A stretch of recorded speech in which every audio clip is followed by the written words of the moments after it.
It seems to be a re-emerging theme these days that our history is manufactured. I have mentioned this in my videos several times. And to restate this, I quote Voltaire, the French philosopher. He says, "History is a lie, commonly agreed on." Then there is former astronaut Clark C. McClelland, where he says, "History is created, manipulated and written by those who are predominantly on the victorious side of the nation, which has supreme political and especially military dominance. Any truth which has the slightest potential of weakening their total hold over the masses is just not tolerated. Any truth which can impact their power is squelched or cunningly hidden by them, usually in a manufactured media release to the unsuspecting public, often in a jovial manner to render the information a laughing matter and display it as harmless." And of course, there is always George Orwell. Whoever controls the past controls the future. I could go on with various other quotes from famous people, but I'll let this suffice for now. The question is, why am I bringing this up in the first place? Well, it's to reiterate how this reality works and how it's not what we think it is, which is a continuation of the last video where I outlined the discombobulation I have been experiencing of late. Now, certainly I am not suggesting that all of history is false, but that it is manipulated by a certain elite to propagate a narrative convenient to them, and to cover up anomalies which the influential do not want us to know about. If the useless eaters are to be controlled, then the information we receive must be structured to reinforce the narrative. Jason Brashears of Archaics has spent decades uncovering falsehoods regarding timelines and calendrical errors perpetuated by modern educational institutions. All this deception is used to frame a worldview that is designed to keep us imprisoned within a belief system. Now, that kind of conspiracy seems like a huge undertaking, which leads us to ask how the elites accomplish such a thing. Well, they have many ways to do that, which includes, it seems, mind manipulation, some of it undertaken by extraterrestrials, if Courtney Brown of the Farsight Institute and his data is to be believed. But despite that aspect, many are waking up and becoming aware that something is wrong. This is becoming more evident as certain world events unfold. I will remind you that Archaics believes that the 7 seals of Revelation are there in part to wake up the masses. Now, making sense of these events in the context of what we individuals think of as reality is the focus of this channel. And it's not an easy undertaking, and oftentimes leads to confusion and even cognitive dissonance. If you are one of those who question everything, like me, then it's very likely that you have experienced cognitive dissonance at some time in the past. Now, if you're wondering what cognitive dissonance is, well, it refers to the psychological discomfort experienced when a person holds 2 or more contradictory beliefs, values or attitudes simultaneously. Now, this discomfort often leads to an alteration in one of the conflicting beliefs or behaviors to reduce the inconsistency and restore mental harmony. For example, if someone believes smoking is harmful but continues to smoke, they might experience cognitive dissonance and resolve it by either downplaying the risks of smoking or by deciding to quit. Questioning everything involves a critical and inquisitive approach to information, beliefs, and assumptions. It's a process of continually examining and challenging the validity of our knowledge and viewpoints. This method encourages skepticism and the pursuit of evidence before accepting any claim as true. Now, as you know, this is what I advocate on this channel. When individuals start questioning deeply held beliefs or assumptions, they may well encounter information that conflicts with their existing views. This confrontation can create cognitive dissonance as the new information challenges the old beliefs, causing discomfort. And this is something I know only too well. Those entities who want to control us by way of our perceptions, call them archons if you want, are no fools when it comes to this area. And they have the technology to facilitate deceptions of all kinds. Mind manipulation is a thing, and is being used to corral the sheeple into desired mind pens, where we are kept prisoners of certain beliefs and ideologies.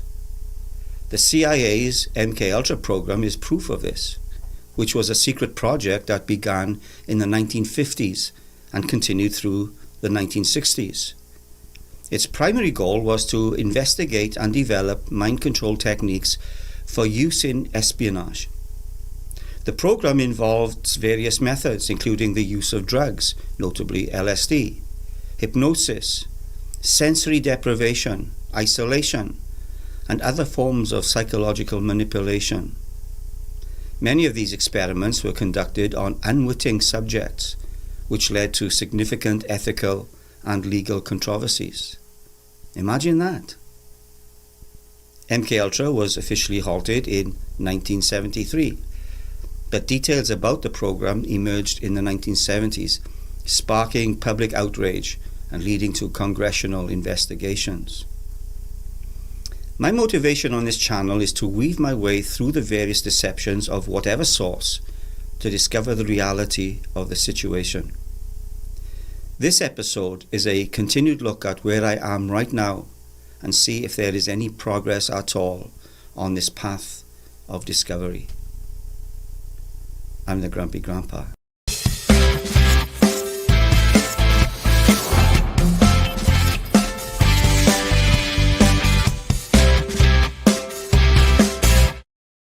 Now, I outlined in the last video that I believe I had been the subject of a synchronicity, which basically is the simultaneous occurrence of events which appear significantly related but have no discernible causal connection. I believe I have had another synchronicity since the last video. Let me explain. One of the difficulties I've been struggling with is the archaic view of the simulation, that it is restricted to the earth and underworld, and that the sky is nothing more than a light show, and everything in it is just part of a holosphere, or it being akin, if you like, to a kind of a containment field. Now, I tried very hard to reconcile my beliefs to this theory, but kept hitting a perceptual wall. However, I do understand why Archaics holds this view, as I explained in the last video. But for me, with my background information, it's difficult to get my head around this theory. The sky sim, as Jason calls the sky, must include the moon as being a mere projection. My problem is, if this is the case, then what about the moon landings? Also, the UFO community has several stories where Neil Armstrong was supposedly overheard saying during a conversation that they, E.T., were there, parked on the rim of a crater, observing them on the moon. And there are also stories of individuals who, it is claimed, have remote viewed events that have taken place on the moon. Now, it should be no surprise to my regular viewers that I regard remote viewing as being extremely credible, and if true, would completely undermine Archaic's understanding of the simulation, because remote viewers have visited other planets in their perceptions. One of the more convincing tales of remote viewing is of Ingo Swann and how he remote viewed the moon.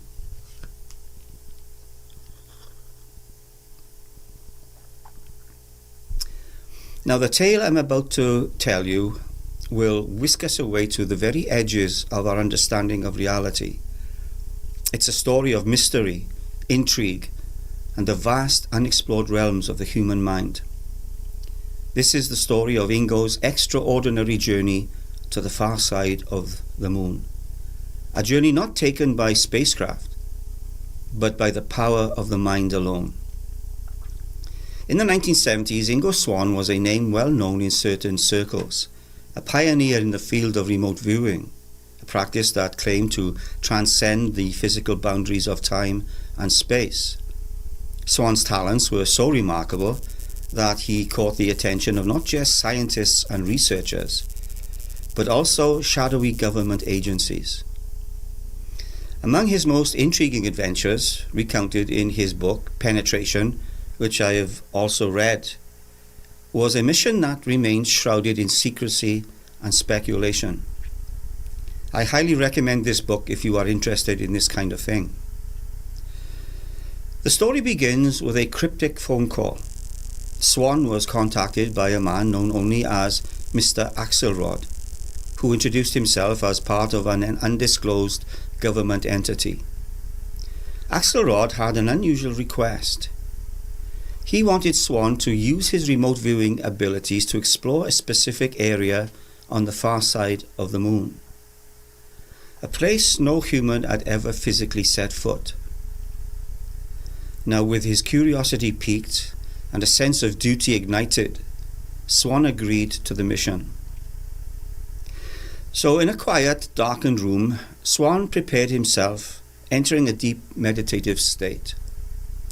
His mind drifted, leaving behind the familiar surroundings of Earth, traveling through the void of space until it reached its destination. And as he focused on the coordinates provided, an astonishing scene unfolded before his mind's eye. Swann described seeing structures, enormous towers, domes, and what appeared to be mining operations. Now, these were not natural formations, he said, but constructions that suggested intelligent design. Even more startling, he claimed to have seen humanoid figures, beings who appeared to be aware of his remote presence, turning to look at him with a sense of knowing. These beings, Swann noted, seemed to be engaged in activities that hinted at advanced technology and organization. But it wasn't just the images that were extraordinary. Swann felt a palpable sense of urgency and danger. Axelrod, on hearing Swann's account, advised extreme caution, hinting that these lunar inhabitants were not only real, but also potentially hostile. The implications were staggering. If true, humanity was not alone, and our celestial neighbor was home to an unknown, possibly extraterrestrial civilization. Swann's story did not end there. His remote viewing sessions were closely monitored, and he was debriefed extensively. The details of his visions were kept under tight wraps, fueling speculation and conspiracy theories for decades to come. What was the nature of these beings? Were they extraterrestrial, or perhaps remnants of an ancient human civilization? And most importantly, what was our government's role in this enigmatic discovery? Penetration weaves these questions into a narrative that challenges our perception of reality. Swann's account, with its blend of psychic phenomena and extraterrestrial life, forces us to reconsider what we think we know about our universe. Now, whether you view his story with skepticism or belief, there's no denying the allure of a mystery that lies just beyond our reach on the far side of the moon. So as we ponder this in the supposed vast expanse of space, how much remains hidden from our view? And what might we discover if we dare to peer into the unknown, as Ingo Swann did, with the boundless power of the mind? And how can we view the moon as just a hologram, or that this simulation is restricted to just the Earth in the light of this story? This is just one of the problems I am wrestling with. I mentioned that I have experienced another synchronicity since the last video, which is certainly not helping with my perceptual struggles. Now, after uploading the last video, I was pondering this very problem and how I was going to present it in the upcoming episode, when I came across, and not for the first time, the claim that the moon landings were staged. Now, I was not looking for this information. It just appeared in my YouTube feed, and I have known of this theory for a long time, but I had dismissed it out of hand, wanting to believe we actually went to the moon. So once more I found my attention seized by the siren song of temptation. This was something I could no longer ignore, since it was relevant to my journey. Now, this is one of the most controversial and provocative theories of our time. A theory that questions one of humanity's greatest achievements. What follows is the story of Bart Sibrel and his claim that the moon landings were an elaborate hoax.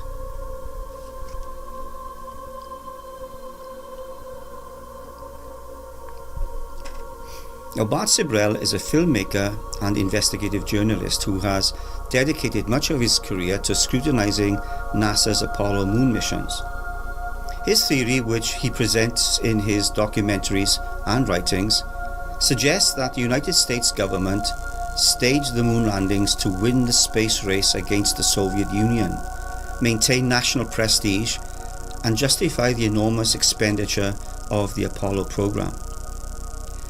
Sibrel's journey into this contentious theory began with a simple yet profound question. Could the moon landings have been faked?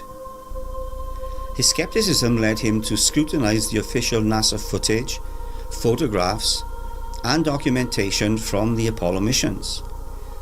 Sibrel claims to have found numerous inconsistencies and anomalies that, in his view, suggest deception.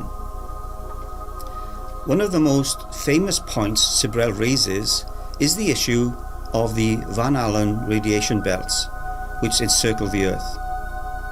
These belts contain levels of radiation that, according to Sibrel, would have been deadly to the Apollo astronauts without adequate shielding. He argues that the technology of the 1960s was not advanced enough to protect the astronauts from such radiation, making a successful trip to the moon and back highly improbable. Another cornerstone of Sibrel's theory revolves around the photographic evidence. He points to what he sees as inconsistencies in the shadows and lighting of the lunar surface images. According to Sibrel, the shadows in the photographs often appear to be cast in multiple directions, suggesting the use of artificial lighting rather than the single light source of the sun. Additionally, he questions the clarity and quality of the photographs, arguing that such pristine images would be difficult to achieve in the harsh conditions of space. Sibrel also highlights the behavior of the astronauts upon their return. He describes their demeanor during the post-mission press conferences as subdued and uncomfortable, contrasting with what one would expect from individuals who had just accomplished one of humanity's greatest feats. To Sibrel, this is indicative of individuals who were hiding a monumental secret. Perhaps the most dramatic in Sibrel's crusade came when he confronted several Apollo astronauts, including Buzz Aldrin, demanding they swear on the Bible that they had walked on the moon. Now, these confrontations were tense, with Aldrin famously punching Sibrel in response to his persistent accusations.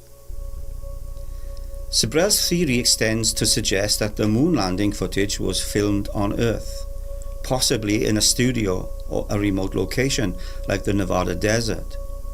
He posits that the US government, in collaboration with NASA, orchestrated the hoax to display technological superiority over the Soviet Union during the Cold War.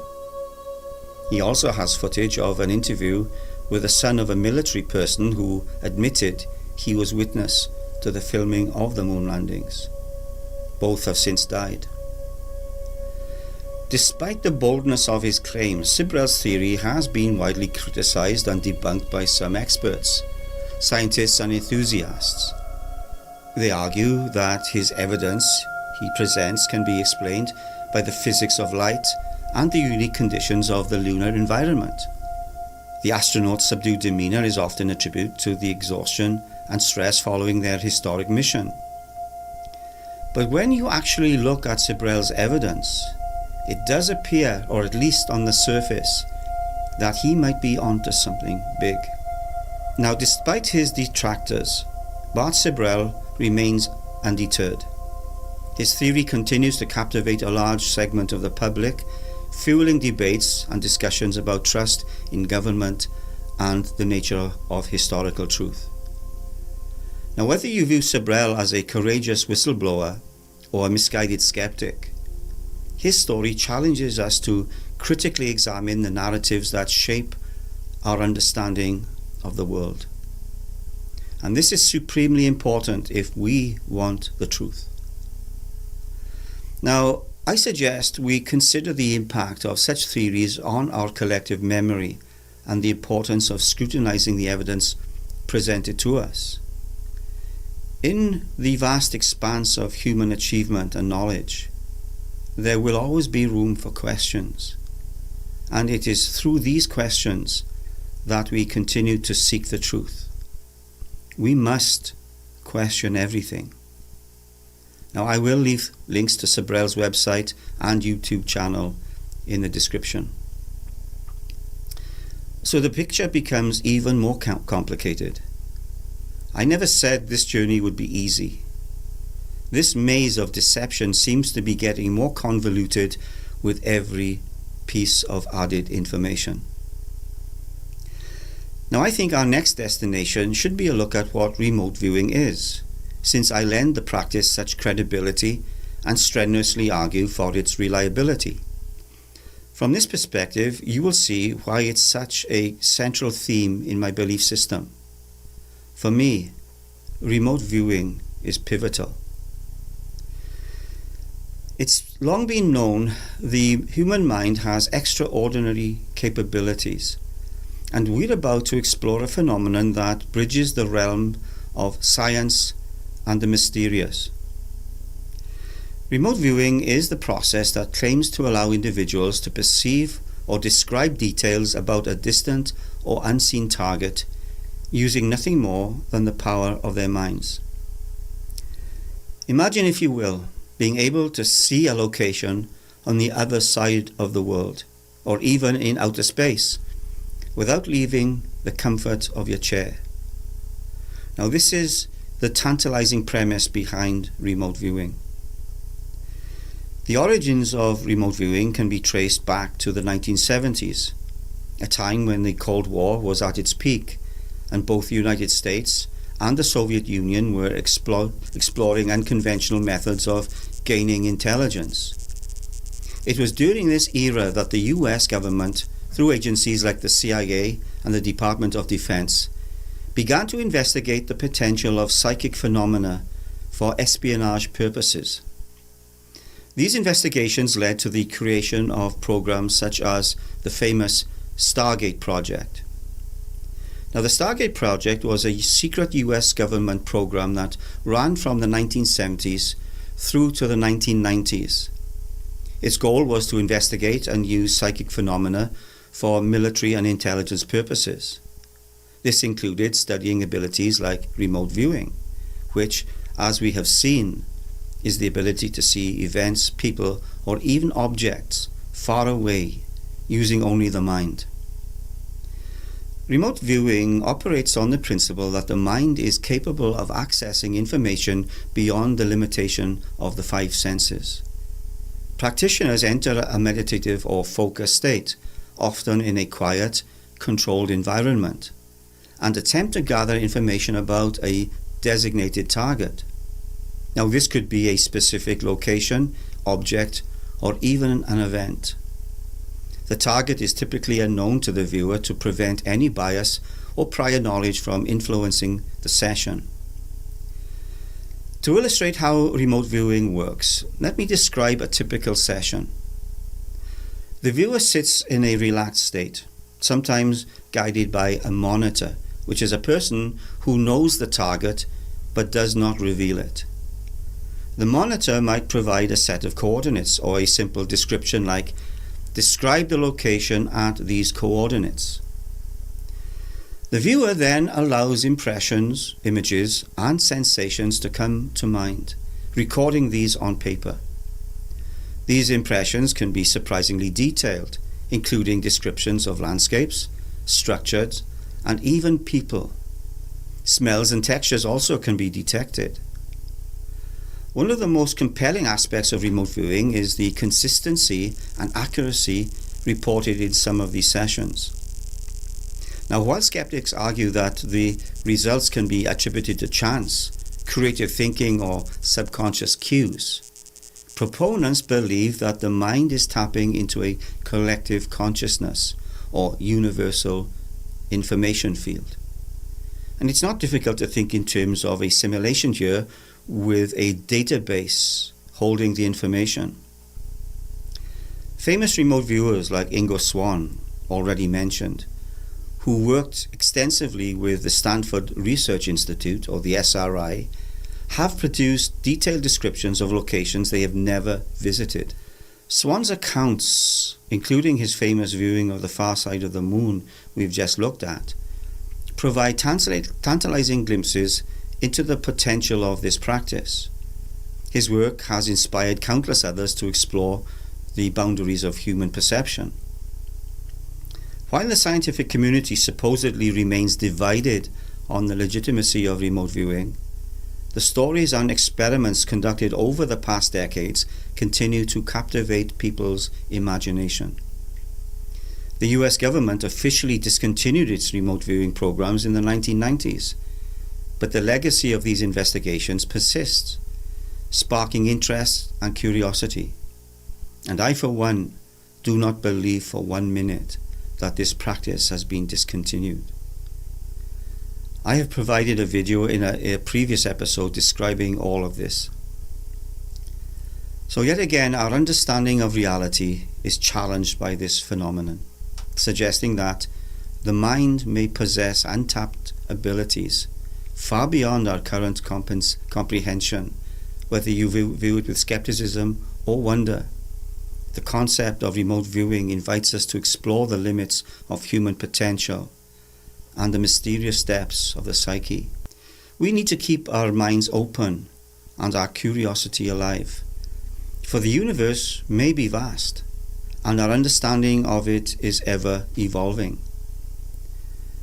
Now, there is so much more I could say on this subject, including providing a whole host of compelling examples, but our time is limited. Now, this is not the end of my discomfort with a localized simulation theory. There is also the secret space program. Now, this is a concept postulated by various ufologists like Richard Dolan. Richard is a prominent figure in the field of UFO research and exopolitics, and has brought forth a compelling theory that suggests humanity's ventures into space extends far beyond what the public has been told.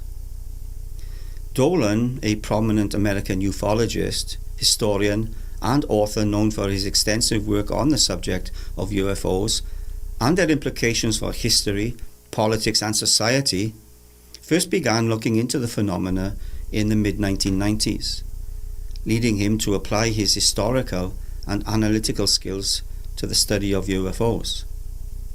His first book, UFOs and the National Security State, Chronology of a Cover-Up, 1941 to 1973, published in 2000, is considered a seminal work in ufology.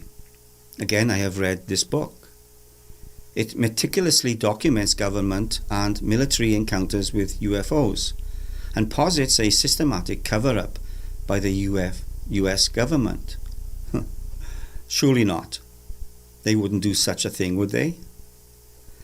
Now, according to Dolan and others who support this theory, there exists a covert operation, an advanced secret space program that operates in parallel with the publicly acknowledged space agencies such as NASA. The theory suggests that the secret space program began during the mid-20th century, spurred by the technological advancements and geopolitical tensions of the Cold War. The roots of this clandestine initiative can be traced back to the aftermath of World War II, when the United States and the Soviet Union both sought to capitalize on the expertise of German scientists through programs like Operation Paperclip. Operation Paperclip was a secret program by the United States after World War II. The goal was to recruit German scientists, engineers, and technicians, especially those who had worked on advanced technology for the Nazi government. The US wanted their expertise to help with American military and scientific projects, including the space race and the development of rockets. Now, even though some of these scientists had been involved with the Nazi regime, the US brought them to America all the same to work on important projects. Now, these scientists, including figures like Wernher von Braun, are believed to have brought with them advanced knowledge of rocketry and possibly even exotic technologies. Knowledge that went far beyond the official space race narrative. Now, according to the theory, this influx of expertise laid the groundwork for a secretive, highly advanced space exploration program. Proponents of the secret space program theory argue that technology far exceeding current publicly known capabilities has been developed and deployed. And this includes anti-gravity propulsion. Dolan and others suggest that breakthroughs in anti-gravity technology have allowed the development of craft capable of traveling vast distances at incredible speeds, effectively making space travel routine for those within the program. The theory also includes the existence of sophisticated spacecraft, often described as far more advanced than the rockets and shuttles we see. These crafts are purported to be capable of interstellar travel and may be stationed in secret bases on the Moon, Mars, and even further afield. Now, we are told that many of the UFO sightings reported today could very well be our own craft. Now, central to the secret space program narrative is the idea that humanity has been in contact with extraterrestrial civilizations. These interactions are said to involve the exchange of technology and knowledge, which has been kept hidden from the public. The secret space program, according to Dolan, serves several key purposes. Among them is national security and military superiority, which is a major aspect of the program, as is the development of advanced defense capabilities, ensuring military superiority over any potential adversaries, terrestrial or extraterrestrial. There are also claims that secret bases have been established on the Moon and Mars, with efforts underway to colonize these celestial bodies and exploit their resources. The program is also believed to be conducting scientific research and experimentation, exploring the frontiers of space and technology far beyond public awareness. And much of this, I might add, has been verified by the Farsight Institute and their various remote viewing sessions. Supporters of the secret space program theory point to various pieces of evidence and testimony. For example, numerous individuals, including former military personnel and aerospace engineers, have come forward with claims of involvement in or knowledge of secret space activities. These testimonies provide a compelling narrative. Also, declassified documents and leaked files sometimes hint at the existence of highly classified aerospace projects and unconventional technologies. Once again, the concept of a secret space program challenges the way we think about what we know of our world and our place in the cosmos. And however you view this theory, it undeniably opens a realm of possibilities that ignite our imagination and urge us to question the boundaries of human achievement. So as we stand on the cusp of possible new discoveries and technological advancements, we should keep our minds open, as well as our eyes to the skies. For in the possible vast expanse of the universe, who knows what secrets may still be revealed? Now, these are just some of the reasons I'm having great difficulty with Archaic's view of the extent of the simulation. But that doesn't mean that everything Jason postulates is wrong, or even his theory of the simulacrum. I'm sure his evidence is also convincing, even though I've yet to see it all.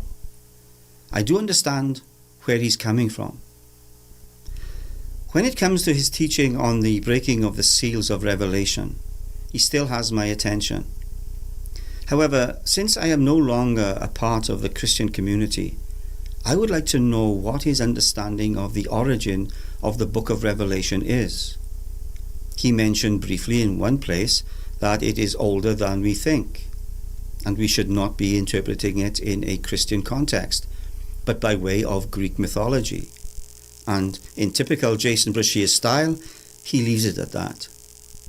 Now, I haven't been able to find anything more on his view. I do know he is not coming from the typical Christian perspective. So my question is, why is he taking the prophecies so seriously? Now, before we continue further, I think we should quickly look at what the typical understanding of the book of Revelation is in terms of the current scholarship within a historical Christian context. And remember what I am attempting to do here. I am endeavoring to consolidate what I think I know so far to get a handle on where I believe the data is taking me. The book of Revelation, also known as the Apocalypse of John, is the final book of the New Testament. Traditionally, it is attributed to John the Apostle, the same John who is believed to have written the Gospel of John and the 3 epistles or letters. The common understanding is that John wrote Revelation while in exile on the island of Patmos, a small Greek island in the Aegean Sea, around 95 to 96 AD, during the reign of the Roman Emperor Domitian. Revelation is distinctive for its apocalyptic style, filled with vivid imagery, symbolic language, and prophetic visions of the end times. It addresses the persecution of Christians, offering hope and encouragement through its promise of ultimate victory over evil. However, its highly symbolic and often cryptic content has made it the subject of extensive interpretation and debate. It almost did not make it into the canon of Scripture.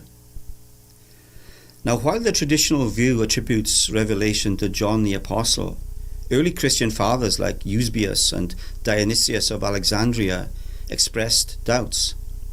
Dionysius pointed out stylistic and linguistic differences between Revelation and the other Johannine writings, suggesting that it may have been written by another John, possibly John the Presbyter. The book's complex symbolism and vivid descriptions of beasts, angels, and cosmic battles have led to various and often conflicting interpretations. Early Christians and scholars struggled to agree on its meaning, which made its canonical status controversial. Some early Christian communities and theologians were concerned about the book's portrayal of a violent end times and its apparent departure from the teachings of Jesus about love and forgiveness. Acceptance of Revelation varied widely among early Christian communities. In the Eastern Church, it was met with more skepticism and was not universally accepted until much later, while the Western Church, however, generally accepted it earlier, influenced by figures like Irenaeus, who defended its purported apostolic origin. Now, despite these historical problems, several factors contributed to the eventual acceptance of Revelation into the Christian canon. The belief that John the Apostle authored the book lent it significant authority. Even though this authorship was disputed, the traditional association with the Apostle John provided strong support for its inclusion. Also, Revelation offered profound theological insights and encouragement to persecuted Christians. Its theme of divine justice, the ultimate defeat of evil, and the promise of a new heaven and earth resonated deeply within the early Christian experience of suffering and hope. Furthermore, influential church fathers such as Irenaeus, Tertullian, and Hippolytus championed the book's authenticity and theological importance. Their endorsements helped sway opinion in favor of its inclusion. Now, the process of canonization involved numerous councils and synods where church leaders debated the status of various books. The Council of Carthage in 397 AD played a pivotal role in affirming the inclusion of Revelation in the New Testament canon, alongside other disputed books like Hebrews, James, and Jude. Ultimately, the book of Revelation was accepted into the Christian Bible, but not without significant debate and controversy. Its journey from contested scripture to canonical status underscores the complexity and dynamics of early Christian theology and ecclesiastical politics. So as we reflect on this, we see how the early church navigated challenges, balancing diverse theological perspectives and regional traditions to form a united canon that continues to shape Christian faith and thought today. The book of Revelation remains a powerful testament to the enduring human quest for the divine promise of hope amidst tribulation. And I believe this is why its teaching is so prevalent today. In this crazy world, people are desperate for optimism, and they seem to find it in the book of Revelation. This process also shows that the Bible didn't just miraculously descend from heaven, but often underwent human struggles. And what we have in the Bible today is the result of those human tussles. So I would really like to know what Jason's view of this book is and where he got his information. But that doesn't seem to be forthcoming anytime soon. Despite that, though, the next video will see the resumption of the breaking of the 7 seals and how we can follow the evidence, because if Archaics is correct, we should see the substantiation of the teaching all around us, since Jason claims the seals are in the process of being broken today. Do I think all of this is true? We'll have to see. Thus far, arguments are compelling, which seem to be verified by current events. However, we still have a way to go before it becomes conclusive, in my mind at least. Much can happen or not happen before we see the final seal broken. My mind remains open at this point. I started off by claiming that history is manufactured, that there is a global conspiracy to keep the truth away from you and me. There is evidence that the elites of the world know something and are preparing for an event that will shake society to its core, a catastrophe that will see much destruction and conflict. Is the great cover-up being revealed to us by people like Jason Brashears of Archaics? Does the breaking of the 6th seal describe a cataclysm that many scientists argue is overdue? Until the next time.